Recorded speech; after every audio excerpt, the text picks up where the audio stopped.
அப்ப ஜுடிஷியல் செப்பரேஷன்ல இருந்தா டிவோர்ஸ் கிடையாது. அவங்க சும்மா பிரிஞ்சிருக்காங்க, தற்காலிகமா பிரிஞ்சிருக்காங்க. டிவோர்ஸ் கிடையாது, வேற திருமணம் ரீமேரேஜ் பண்ண முடியாது. Okay okay. அப்புறம் எந்த தைரியத்துல இவர் சொல்லி கல்யாணம் பண்ணிக்கிட்டாங்க? அந்த கல்யாணம் பண்ண மாதிரியான புகைப்படம் என்ன பொறுத்த வரைக்கும் அவங்க சொல்லிட்டாங்க ஜுடிஷியல் செப்பரேஷன் இருக்குன்னு சொன்னாரு அப்படின்ட்டு. சோ ஜுடிஷியல் செப்பரேஷன் என்னன்றது ஜாய் கிறிஸ்டிலாக்கு தெரியும் தான் நினைக்கிறேன். சோ அவங்களுக்குள்ள மேபி கருத்து வேறுபாடு இருக்கு, டிவோர்ஸ் சீக்கிரமா வாங்கிட போறேன்னு சொல்லிட்டு மாதம்பட்டி ரங்கராஜ் அவர்கள் சொல்லி இருந்திருக்கலாம், அதை இவங்க நம்பி இருந்திருக்கலாம், நமக்கு தெரியல என்ன நடந்ததுன்றது டீப்பா.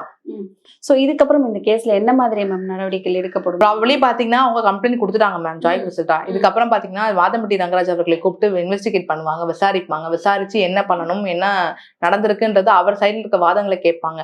ஒருவேளை உண்மையா ஏமாத்துற மாதிரி இருக்கு அப்படின்னும் போது அவர் மேல எஃப்ஐஆர் ஃபைல் ஆகிறதுக்கான வாய்ப்புகள் இருக்கு. அதுல அவரை அரெஸ்ட் பண்ணவும் வாய்ப்புகள் உண்டு. அரெஸ்ட் பண்ணாம போகலாம், இல்ல அவர் பெயில்ல கூட வரலாம். கேஸ் அப்படியே போயிட்டே தான் இருக்கும். இப்ப வந்துட்டு இவரே இரண்டாவது மனைவி வந்து பிரஸ் முன்னாடி வந்து சொன்னனால இந்த மாதிரியான விஷயங்கள் நடந்திருக்கு. இந்த மாதிரி நிறைய பேர் இருக்கிறாங்க, நிறைய பெண்கள் இருக்கிறாங்க, நிறைய விஐபிஸ் இருக்கிறாங்க. சோ இரண்டாவது திருமணம் பண்ணி இரண்டாவது திருமணத்துக்கான முதல் மனைவி கூட கல்யாணம் பண்ணதை காமிக்கிறாங்க. இரண்டாவது இடத்துலயுமே பாத்தீங்கன்னா மாதம்பட்டி ரங்கராஜ் அவர்கள் முதல் டிவோர்ஸ் பண்ணிட்டு இந்த மேரேஜ் பண்ணிருந்தா இங்க யாருமே கேட்க போறதே கிடையாது, யாரும் பேச வர போறதும் கிடையாது. இருக்கும் பொழுது பண்ணதுனாலதான் எவ்வளவு வைரலா இந்த நியூஸ் போயிட்டு இருக்கு. ஏன்னா எவ்வளவு பெரிய செலிபிரிட்டியா இருக்காங்கன்னும் போது இந்த விஷயத்த அவங்க புரிஞ்சுக்கணும்.